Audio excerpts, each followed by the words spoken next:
Bienvenue dans cette nouvelle vidéo dans laquelle je vais vous montrer comment parser du XML donc pour analyser aussi bien un flux RSS qu'un sitemap de façon à crawler toutes les URL qui sont contenues dedans.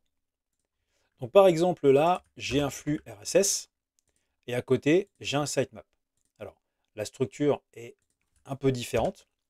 Si vous regardez en fait le code source, vous voyez dans un sitemap, voilà, on a une structure qui, en gros, pour chaque URL, qui se compose d'un ensemble d'éléments URL avec loc, last mode, image, etc. Et dans un flux RSS, c'est différent. Vous avez en fait non pas des URL, mais des items, un title, link, etc. Donc ce sont des structures différentes.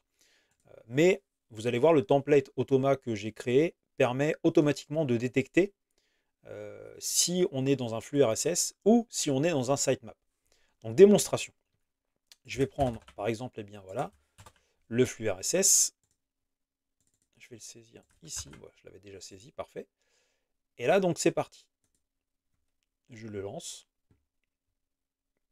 Tout se passe de façon transparente parce que là, on interagit en fait avec un bloc HTTP request qui permet en fait d'exécuter des requêtes en arrière-plan. Donc, ça ne gêne en aucun cas votre navigation.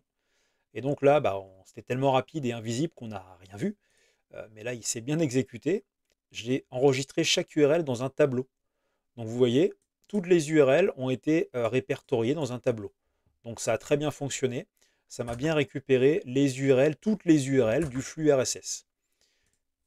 On va faire la même chose maintenant avec le sitemap. Donc la structure est différente. C'est pas un problème. C'est parti. Voilà, donc là il s'exécute, terminé. Et qu'est-ce qu'on a dans le tableau? Eh bien voilà, on a également toutes les URL qui ont été récupérées. Donc il y a beaucoup d'URL. Voilà, donc ça a parfaitement fonctionné en quelques secondes et de façon invisible. On peut comme ça parser des fichiers XML, donc que ce soit aussi bien des flux RSS ou des sitemaps.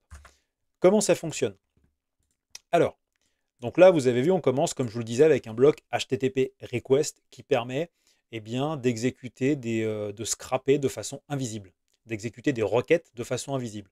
Donc là, en gros, je lui dis d'aller lire de cette façon invisible cette URL. Il me récupère la réponse, je l'assigne à une variable. Donc c'est ce qu'on voit en fait dans les logs Automa. Quand on va dans les variables, vous voyez, feed, la variable qui s'appelle feed, eh bien en fait c'est toute la page, tout le code source de la page qui a été enregistré. De là, j'analyse si c'est un flux RSS ou un sitemap. Comment je fais cette distinction? C'est très simple. Est-ce que c'est un flux RSS? Ça veut dire, est-ce que j'ai une balise dedans quelque part, au moins une balise item? Un sitemap, est-ce que j'ai au moins une balise loc? Donc, puisque ce sont des balises que l'on ne retrouve pas dans l'autre type de fichier XML.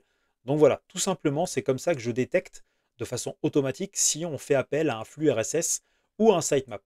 Donc si c'est un flux RSS, j'applique un traitement spécifique au flux RSS pour récupérer les données en JavaScript.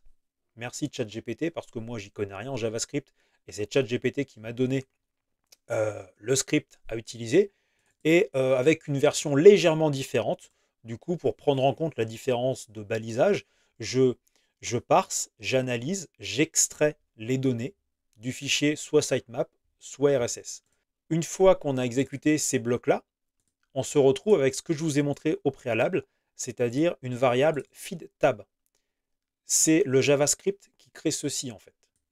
Et de là, comme c'est une structure de tableau, eh bien, ça me permet de créer une boucle de façon très simple, basée sur le tableau.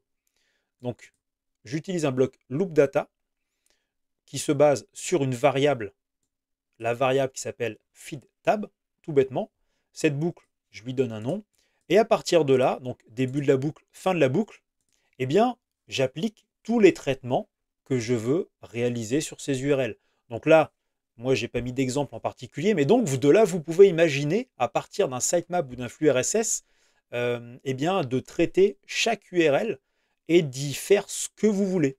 Moi, tout ce que j'ai fait là, c'est simplement ajouter eh bien, l'URL au tableau. Voilà. Chaque URL de FeedTab, je l'ajoute à mon tableau Automa que j'avais créé au préalable ici.